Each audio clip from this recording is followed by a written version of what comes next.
할렐루야. 오늘도 우리 주님과 함께 동행하며 하나님께 영광을 돌려드리는 귀한 하루가 되시기를 주의 이름으로 축원을 드립니다. 잠언 21장 28절 말씀을 같이 보시겠습니다. 거짓 증인은 패망하려니와 확실히 들은 사람의 말은 힘이 있느니라. 아멘. 오늘 말씀은 거짓 증인의 패망을 선언합니다. 거짓 증인은 망할 것이다. 이 증인이다 이렇게 번역이 된 히브리어 본문이 에드라는 말입니다. 에드. 두 가지 뜻을 갖고 있습니다. 증인이라는 뜻도 있고 증거라는 뜻도 있습니다. 왜 증인과 증거 다르지 않고 구별하지 않느냐? 그것은요, 하나님의 백성들이 세상에 하나님을 증언해야 됩니다. 그렇죠? 그런데 그 증언하는 사람이 바로 하나님의 살아계심을 증거하는 그 증거 자체가 되기 때문에 그렇습니다. 그래서 성경은 에드라는 말을 증인이라고만 하지 않고 증거라는 말로도 사용합니다. 창세기 31장 44절 45절 읽겠습니다. 이제 오라, 나와 내가 언약을 맺고 그것으로 너와 나 사이에 증거를 삼을 것이니라. 이에 야곱이 돌을 가져다가 기둥으로 세우고. 아멘. 여기 보면 야곱과 라반이 언약을 맺으면서 돌 기둥을 언약의 증거로 갖다가 세웠다 그랬습니다. 여기서 증거다 이렇게 번역된 히브리어 본문이 에드입니다. 그래서 사람만 아니라 돌기둥을 증거라, 증인이라 이렇게 같이 오늘 본문과 같은 말을 썼습니다. 하나님께서 모세가 죽기 전에 마지막으로 이스라엘 백성들에게 노래를 하나 가르치게 하셨어요. 신명기 31장 18절 그리고 19절 말씀입니다. 또 그들이 돌이켜 다른 신들을 따르는 모든 악행으로 말미암아 내가 그때에 반드시 내 얼굴을 숨기리라. 그러므로 이제 너희는 이 노래를 써서 이스라엘 자손들에게 가르쳐 그들의 입으로 부르게 하여 이 노래로 나를 위하여 이스라엘 자손들에게 증거가 되게 하라. 아멘. 앞으로 이스라엘 백성들이 하나님을 버리고 우상을 숭배한다. 그러면 하나님께서 주의 백성들로부터 반드시 얼굴을 숨기실 것이다. 이렇게 하나님 말씀하셨습니다. 이 중요한 영적 교훈을 노래로 만들어서 백성들이 기억하게 하라. 여기서 노래를 하나님께서 증거라고 하셨어요. 이 증거라는 말이 오늘 본문의 증인 에드와 똑같습니다. 신명기 31장 26절을 계속해서 보시겠습니다. 이 율법책을 가져다가 너희 하나님 여호와의 언약궤 곁에 두어 너희에게 증거가 되게 하라. 아멘. 여기서는 또 뭐가 증거라 그랬습니까? 하나님의 율법책이 증거라 그랬어요. 여기도 에드, 오늘 말씀과 똑같습니다. 자, 성경은요, 하나님의 말씀도 찬양도 언약의 증표도 모두 다 증언, 증거라고 같은 말로 얘기합니다. 왜 같은 말로 이야기하느냐? 아까 처음에 말씀드렸죠. 성도의 사명이라는 것이 하나님께서 우리들에게 주신 은혜의 증거들을 가지고 세상에 누구를 증언하는 거예요? 하나님을 증언하는 겁니다. 그래서 증거와 증언이 같습니다.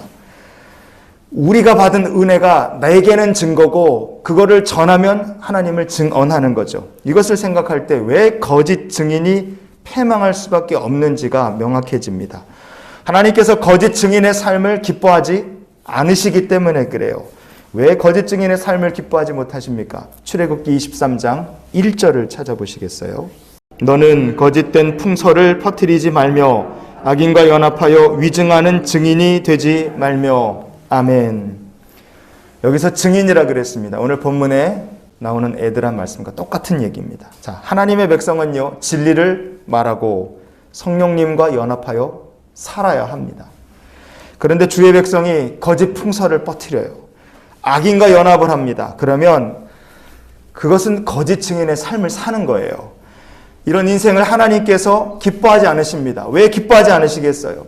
증인의 삶을 살아야 되는데 증인은 세상에 하나님의 은혜의 증거들 가지고 하나님을 전하지는 못하고 거짓 풍설을 퍼뜨리고 악인과 연합하기 때문에 하나님 기뻐하지 않으시고 결국 그 인생은 망할 수밖에 없습니다.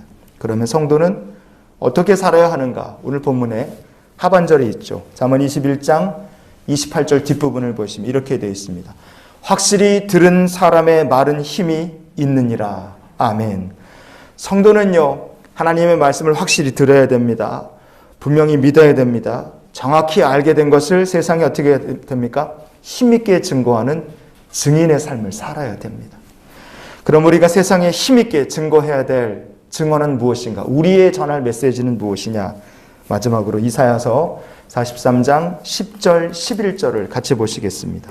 나 여호와가 말하노라. 너희는 나의 증인 나의 종으로 택함을 입었나니 이는 너희가 나를 알고 믿으며 내가 그인 줄 깨닫게 하려 함이라. 나의 전에 지음을 받은 신이 없었느니라. 나의 후에도 없으리라. 나 곧 나는 여호와라. 나 외에 구원자가 없느니라. 아멘. 세상에 여호와 외에 다른 구원자는 없다. 이것이 우리가 이 세상의 증인으로서 힘있게 선포해야 될 우리의 메시지인 줄 믿습니다. 여호와 하나님 외에 다른 구원자가 없다. 그것을 힘있게 증거하라고 하나님께서 우리들에게 주신 증거들이 바로 언약의 돌판이고 언약의 기둥이고 찬송가고 말씀이고 우리에게 베풀어진 하나님의 기도의 응답들이 바로 우리가 받은 은혜의 증거들입니다. 이런 은혜의 증거들을 가지고 성도가 어떻게 사는 거예요? 세상에 힘있게 하나님의 살아계심 여호와 외에 구원자가 없다는 것을 증언하며 사는 것이 우리가 살아야 될 삶의 사명이고 모습일 줄 믿습니다. 그러니 오늘 말씀을 정리하며 이런 기도로 우리가 하루의 삶을 살았으면 좋겠어요. 하나님, 오늘도 은혜의 증거들을 가지고 세상에 하나님을 증언하며 살게 해 주시옵소서.